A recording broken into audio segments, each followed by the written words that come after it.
पहला चुनाव 1952 का 11 करोड़ रुपए में हो गया था और इस बार का 2019 का चुनाव 600 करोड़ रुपए लगे हैं। ये तो लोकसभा चुनाव का है। अरे 600 करोड़ रुपए खर्च हो रहे हैं, जितने में हम चांद पे जा रहे हैं वहां हमारे यहाँ एक इलेक्शन में खर्च हो रहा है। तो बताइए कि एक देश में एक चुनाव क्यों ना किया। दूसरी तरफ वो लोग हैं जो कह रहे हैं कि नहीं खर्चा होने दो, मेरा गठबंधन बना रहना चाहिए। भैया इस देश के 600 करोड़ रुपए बचाना है तो आओ सामने समर्थन करो। यदि तुमको लगता है कि तुम्हारा बेटा लॉन्च हो ना हो, इस देश में सूर्य मिशन आदित्य लॉन्च हो जाए, इसलिए इस वन नेशन वन इलेक्शन का समर्थन करो। यदि यूसीसी आए तो परेशानी, एक समानता की बात करो तो परेशानी, सबको एक बराबरी लाने की बात करो तो परेशानी। संविधान के स्थापना से लेकर के 4 चुनाव हुए, उसमें ये वन देश वन इलेक्शन हो रहा था। दिक्कत यह है कि कुछ लोगों को अपने आप को युवराज, अपने आप को राजवंशी होने का जो अभिमान है, झूठा अभिमान है, उन्हीं का ये परिणाम है कि ये हर चीज का विरोध कर रहा है। एक देश में एक इलेक्शन हो, एक रूपता से इनको क्या दिक्कत है।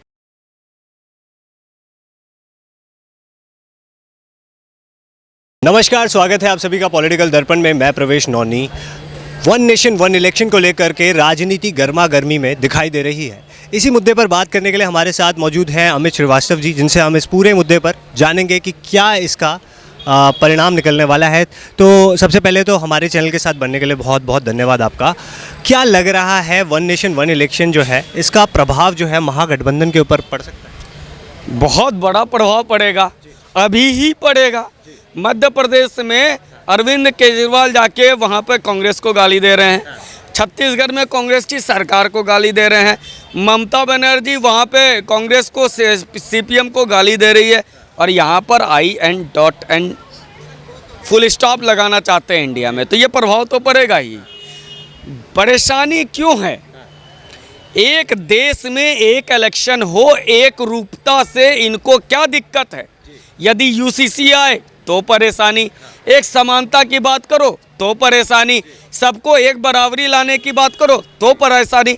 दिक्कत यह है कि कुछ लोगों को अपने आप को युवराज, अपने आप को राजवंशी होने का जो अभिमान है, झूठा अभिमान है, उन्हीं का ये परिणाम है कि ये हर चीज़ का विरोध कर रहे हैं।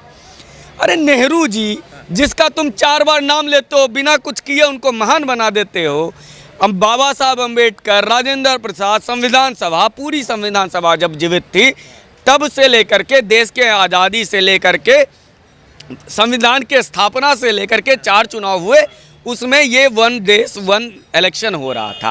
फिर कांग्रेस की जो सत्ता को निगलने की कोशिश है, अपने विरोधियों को दबाने की जो अलोकतांत्रिक इनकी हिंसक प्रवृत्ति है, इस कारण से राज्य सरकारों को इन लोगों ने बर्खास्त कर दिया।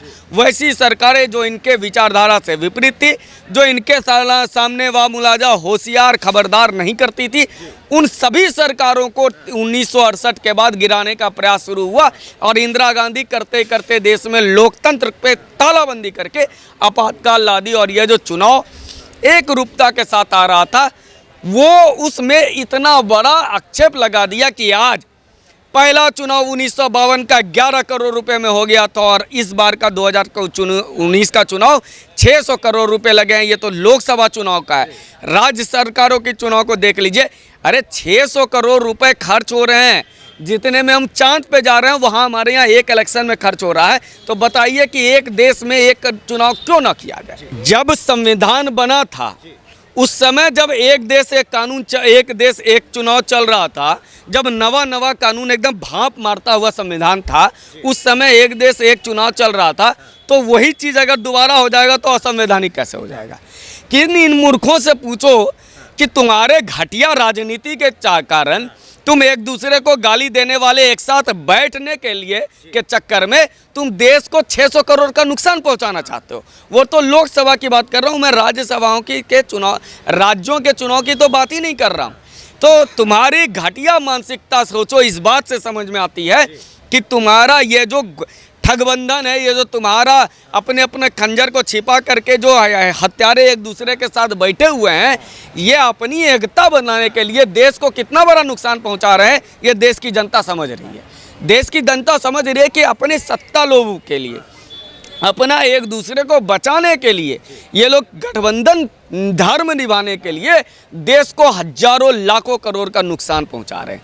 इनसे बड़ा और इसके और लोकतांत्रिक देश विरोधी होने का कोई प्रमाण हो ही नहीं सकता है कि एक व्यक्ति ये कह रहा हो कि हम 600 करोड़ जो खर्च होते हैं फालतू के उसको बचाएंगे, दूसरी तरफ वो लोग हैं जो कह रहे हैं कि नहीं नहीं खर्चा होने दो, मेरा गठबंधन बना रहना चाहिए। ये सोच है इन लोगों की। बताइए देश किसके साथ जाना चाहेगा?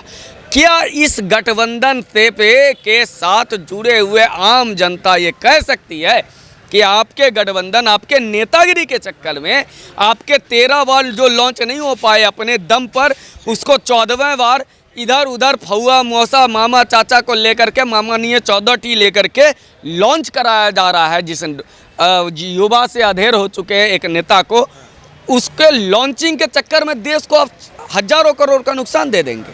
कैसे हो सकता है ये? अरविंद केजरीवाल वो नेता है जिसको कुछ करना नहीं है, उसको चार्टर प्लेन में घूमने का शौक है। अब चार्टर प्लेन में घूमने के लिए इसीलिए वो पंजाब के मुख्यमंत्री को बुला लेते, उसी के पास चार्टर प्लेन है, चल भाई आजा तुम्हारे चार्टर प्लेन से घूमने चलेंगे।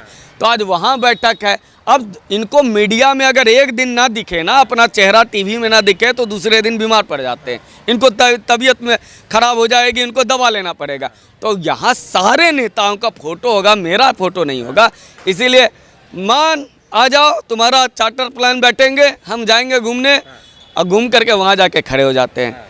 जो व्यक्ति खुद मुख्यमंत्री होकर के एक फाइल पे साइन नहीं करता हो, कोई जिम्मेवारी से भागने वाला, यहाँ देखिए कैसे कैसे लोग इस गठबंधन में हैं। एक राहुल गांधी हैं जो पार्टी की जिम्मेवारी नहीं लेते हैं, लेकिन पार्टी का बड़ा नेता बनेंगे, अध्यक्ष रहेंगे नहीं, उपाध्यक्ष रहेंगे नहीं, प्रभारी बनेंगे नहीं, लेकिन हम पार्टी के नेता रहेंगे। अरविंद केजरीवाल, हम घर लेंगे, हम हवल लेंगे, हम हवेली लेंगे, हम भवन लेंगे, हम हवाई जहाज लेंगे, हम VIP बनेंगे, लेकिन हम फाइल पर साइन नहीं करेंगे। ममता बनर्जी, हमको प्रधानमंत्री बना दो, कभी हम बिहारी को बाहरी कहेंगे, कभी अपने ही जनता पे गोलियां चलवा देंगे, कोई बात नहीं है। कभी हम खेला होवे करके अपने ही बंगाली लोगों की मौत पर तमाशा होते देखेंगे और कहेंगे ये झूठ है। क्या है ये गठबंधन? तो अरविंद केजरीवाल ही क्यों? अरे यहाँ जितने हैं सबके सब वही हैं। उमर अब्दुल्ला, जब कश्मीर के जिन लोगों ने इनको वोट किया था, जिन लोगों ने इनको बनाया, इनके अयासियों का बोझ अपने माथे पे लिया, उस कश्मीर के युवाओं को उन्होंने पत्थरबाज बना के रखा। आप कौन है इसमें? आप लालू यादव, जिन यादवों ने कहा था कि हमारा, जिन पिछड़े वर्ग के लोगों ने लालू जी को वोट करके कहा कि लालू जी आएंगे, बिहार में परिवर्तन हो जाएगा, उन्हीं के राज में सबसे ज़्यादा हत्याएं इन्हीं गरीब गुरबे, इन्हीं नीचे तबके के लोगों का हुआ। सबसे ज़्यादा हत्याएं उन्हीं पे हुई, सबसे ज़्यादा केस भी दर्ज उन्हीं पे हुआ, और अशिक्षा भी उन्हीं लोगों पे हुआ। सबसे गरीबी उन्हीं को झेलनी पड़ी जिन लोगों ने लालू यादव को बनाया था। अच्छा, वहीं पे कांग्रेस के जो नेता है अधीर रंजन चौधरी, वो कह रहे हैं कि हमें कोई सूचना नहीं देगी, सदन में पहले इसकी चर्चा होनी चाहिए वन नेशन वन इलेक्शन को लेकर के, उसके बाद इसको पारित करने की बात होनी चाहिए थी, लेकिन यहाँ तो मोदी जी तानाशाही कर रहे हैं। क्या आपको लग रहा है इसमें कोई तानाशाही है?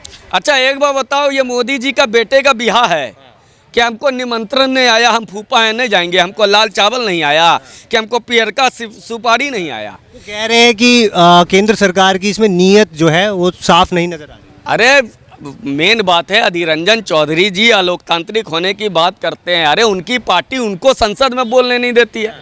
इनको बनाया लोकसभा का विपक्ष का नेता और इनको बोलने तक नहीं दिया। वो तो अमित शाह जी ने अपना समय देके बोला अधीर बाबू बोल दो, अधीर बाबू बोल दो, तब वो बोल पाए बेचारे। 2018 से इस देश में चल रहा है और ये आज की मांग नहीं है, 71 में, 80 के दशक में, 90 के दशक में। और मोदी जी जिस समय प्रधानमंत्री बने थे उस समय से बोल रहे हैं। 2015 का स्टेटमेंट है, 16 का है, विधि आयोग की रिपोर्ट है, विधि आयोग का रिकमेंडेशन है, 3 तरह के सुझाव हैं कि भैया इस देश में होना चाहिए।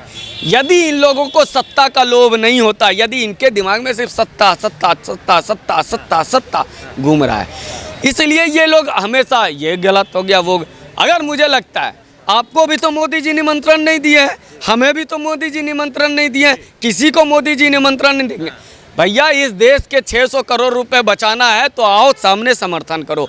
यदि आपको तुम्हारी राजनीति के चक्कर में देश का हजारों करोड़ नुकसान होता रहे तो वन नेशन वन इलेक्शन का विरोध करो। लेकिन अगर तुम्हें लगता है कि एक बार और चंद्रयान पे जाना चाहिए तो इस वन नेशन वन इलेक्शन का सपोर्ट करो। यदि तुमको लगता है कि 11 करोड़ महिलाओं को, जो बची हुई महिलाएं हैं, उनके घर भी शौचालय पहुंचना चाहिए, उसके लिए फंड की कमी ना हो, इसलिए इस वन नेशन वन इलेक्शन का समर्थन करो। यदि तुमको लगता है कि तुम्हारा बेटा लॉन्च हो ना हो, इस देश में सूर्य मिशन आदित्य लॉन्च हो जाए, इसलिए इस वन नेशन वन इलेक्शन का समर्थन करो।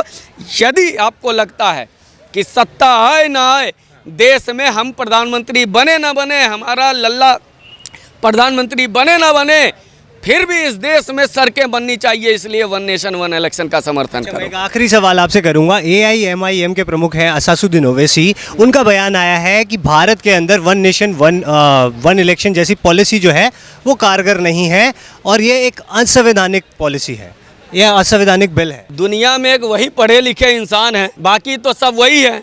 और जो वो पढ़ा लिखा इंसान है वो हमेशा भड़काऊ हुआ बात क्यों करता है? अगर ये असंवैधानिक है तो इन पर केस हो जाना चाहिए, क्योंकि ये असंवैधानिक बता रहे हैं उस नीति को जिसको संविधान सभा लेकर के आई थी, जिसको उस संविधान सभा में राजेंद्र प्रसाद की अध्यक्षता में बाबा साहब भीमराव अंबेडकर के सानिध्य में निर्माण में नेहरू तमाम वो 300 से ज़्यादा लोगों के संगठित जिस निर्णय को ये असंवैधानिक बता रहे हैं, तो इन पर भी ये केस होना चाहिए।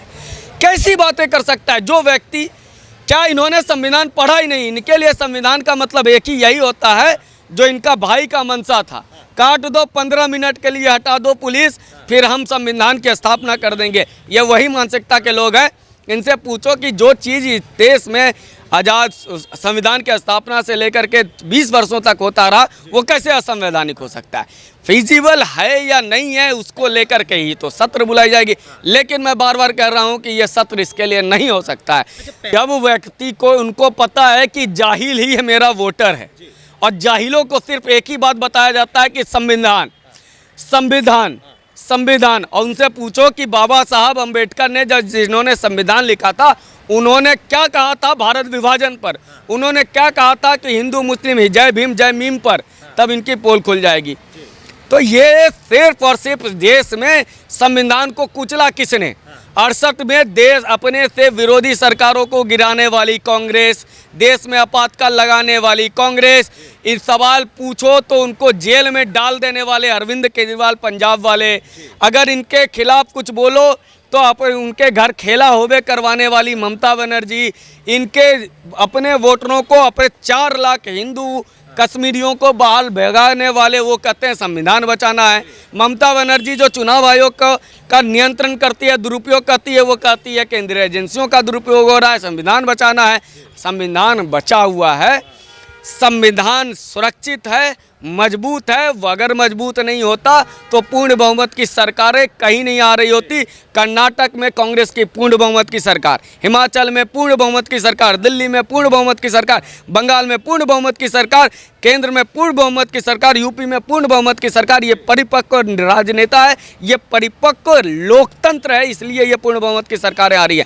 अगर ये लोग जो कहते हैं कि ये पूर्ण बहुमत की सरकारें आना असंवैधानिक है तो गलत है। हम लोकतंत्र को इतना परिपक्व होकर उस जगह पे पहुंचा चुके हैं कि हमें पता है कि सरकार चाहिए तो पूर्ण बहुमत की सरकार लेके आओ। आज यदि मोदी कोई काम कर रहा है तो वो पूर्ण बहुमत की सरकार होने का काम कर रहा है, नहीं तो वाजपेयी जी तो अपने कोर एजेंडे को भी भूल गए थे, और मनमोहन सिंह कभी ममता भागी, मुलायम को पकड़ो, CPM भागा तो अमर सिंह से नोट लहराओ, ये सारे कांड करते रहे। देश को नेतृत्व देने के लिए संगठित चाहिए, और संगठित इसलिए है क्योंकि संविधान मजबूत हुआ है। संविधान जो जिन लोगों ने संविधान को कुचला अपने अपने राज्यों में, अपने अपने समय में, अपने अपनी सत्ता में, वे लोग कह रहे हैं कि संविधान खतरे में। खतरे में कोई नहीं है, खतरे में इनका लल्ला है जो 13 बार लॉन्च नहीं हो पाया, लॉन्च हुआ फेल हो गया, 14वें बार लॉन्च करने की तैयारी है। खतरे में ममता बनर्जी है क्योंकि उनका भतीजा कब जेल चला जाए।